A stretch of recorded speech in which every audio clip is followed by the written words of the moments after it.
Now, one of the ways that you can do that is when you divide up your pie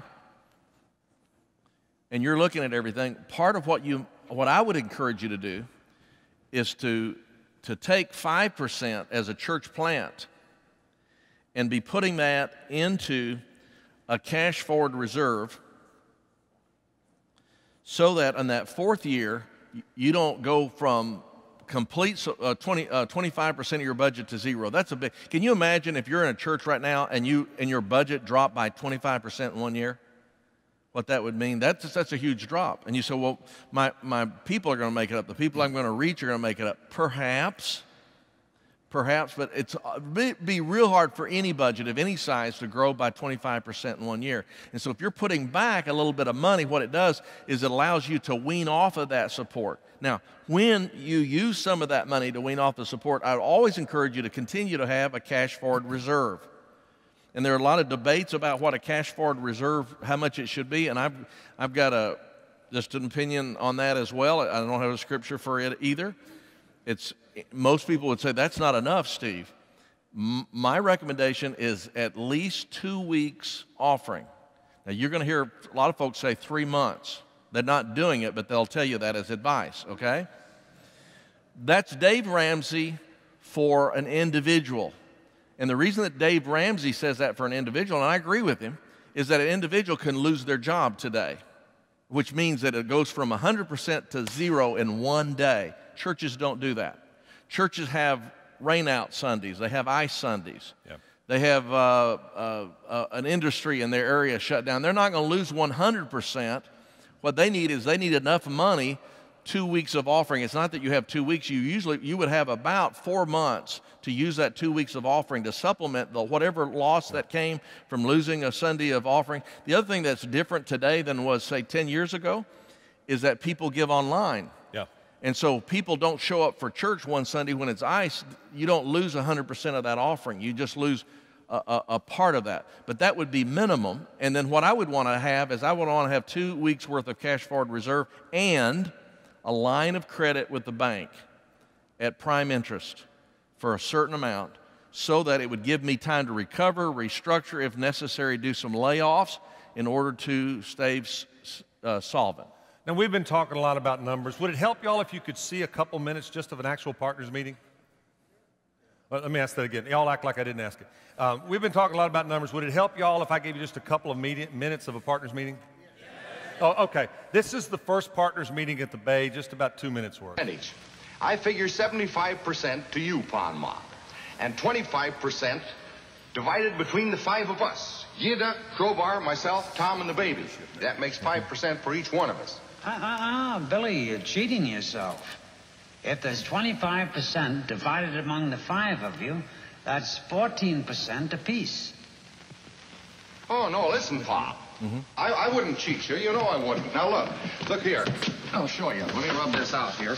And now, 25 divided by 5 is 5. You see, 5 won't go into 2, will it? No. But 5 goes into 25 5 times, you see? No, you're wrong, Billy. Now, I'm a pretty good mathematician. Now, 5 into 25... 5 won't go into 2, will it? No. But 5 goes into 5 once. Now, we didn't use the 2 before, so we bring it down here. Now, 5 into 20 goes 4 times. There you are. 5 into 25, 14.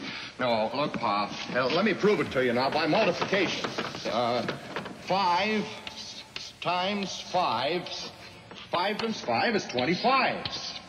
Billy, I'm surprised you're learning. Huh? I'm surprised that you're learning. Now I'll show you. 5 times 14 is 25. 5 times 4 is 20. 5 times 1 is 5. 25. That's it. No, look, Ma. See, look, you're wrong there because I'll prove it to you. We'll put down 5 14s here. 14, 14, 14. There. Now I'll prove to you by addition that 5 14s is not 25. 4, 8, 12, 16, 20. 21, 22, 23, 24, 25. There you are. Better brush up, Billy. I don't want to see you boys cheated. Now do you understand? Okay. All right, so a partners meeting is where you would invite people who were potential partners to come to your city where you're planting, host a dinner for them, and it really doesn't have to be fancy, but you can do a dinner. You might ask someone who's already a sponsor of your church to foot the bill for that, to invest in that. And then next morning you take a tour, and then you'd end it with a sit-down at noon where you present your plan and you present the ask. And so all that has gone from one evening to the next day at noon, so people can fly out, spend one night, and then be out the very next day. And so it's a pretty simple thing. Yeah, so you got some more questions about that. We'll come back. There'll be some coaches back on the sides. That's the basic plan. Take it, tweak it, make it work, but bottom line, you're going to have to ask. And if you're going to ask, you need to have something to give to, because they're going to give, first of all, they've got to buy you. Secondly, they'll buy your vision. If I don't buy you, it doesn't matter your vision. That's I see right. a lot of guys, these great presentations, great vision. I don't buy them. Been there? Okay, buy you first. Secondly, I buy your vision. Then I send you money. Then you've got to follow up and keep going with them. We're going to jump into a section here talking about leadership. I'm going to kind of sit on the sideline and listen in here as Steve talks through some leadership principles that you haven't caught at one of these conferences before. So write really quick. All right, we're going to turn to page 18. And on 18, we're talking about self-leadership, guys. And the first part of self-leadership is self-evaluation. And what I hope will always happen throughout your ministry is if you will pray the prayer that David prayed in Psalm 139 that said, "Search me, O God, and know my heart. Try me and know my thoughts, and see if there be any wicked way in me, and lead me in the way everlasting." Guys, we talk a lot about leading down with the concept of 360 leadership. We even talk about leading laterally and leading up. But the most important leadership you will ever do is self-leadership. Yeah. Because your church will rise or fall depending on what's going on in your life as a leader. And it's like Hal said, even while you're trying to raise money, they're going to have to buy into you first. And so you need to give the very best that you can to this effort. And so what I want to share with you right now is something that was shared to me about 10 years ago by a mentor by the name of Bob Shanks. And Bob Shanks talked about the 10 commitments, not the 10 commandments, but the 10 commitments. And they fall into 3 circles. The first circle is a circle of being fit. And you notice that there are 4 things in that circle. First of all, physical fitness. Guys, we need to take better care of ourselves. You're going to be going to places asking people for money, and you're going to be making an impression on them. And whether it's a fair impression or not, they're going to be looking at how well you've taken care of your body. When you go to plant a church, you're going to be knocking on some doors. You're going to be going to talk to some city leaders. You're going to be talking to people about the Lord, and whether it's fair or not, they're coming from a very physically focused perspective, and they may reject you out of hand because you've not taken good care of your body. Yep. And we're talking about what you eat. We're talking about exercise. We're talking about getting enough sleep. We're talking about going to a doctor on a regular basis and finding out if there's anything that you need to be addressing in terms of energy or in terms of health or in terms of balance. And I'm not talking about being obsessed with appearance. You can look at me and tell that I'm not obsessed with appearance.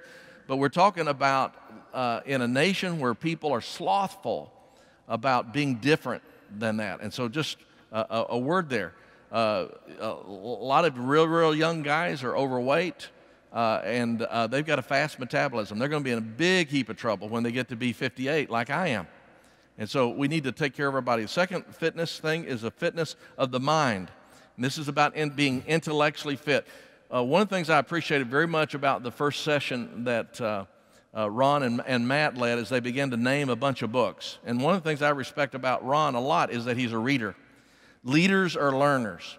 And the question I would just ask for you is, if you're going to get to be a better leader every year, how many books are you reading a year? Have you even got a goal? Because I'm going to tell you something, friends, if you don't have a goal, then you're not on a regiment.